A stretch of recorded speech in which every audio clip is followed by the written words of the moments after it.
Aku ni tengah sibuk gila sekarang. Kerja bertimbun, deadline sebelum Ahad. Tiba-tiba ibu WhatsApp, "Bil, malam ni goreng mi ya."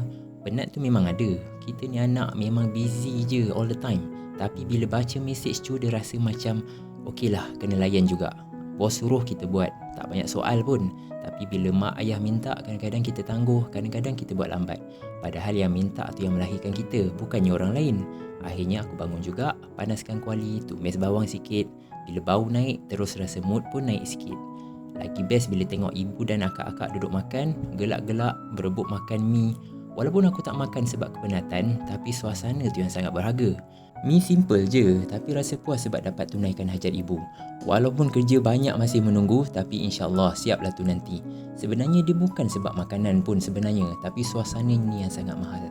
Penat semua orang penat, tapi kena ingat, jadikan penat itu sebagai ibadah, bukan sebagai beban.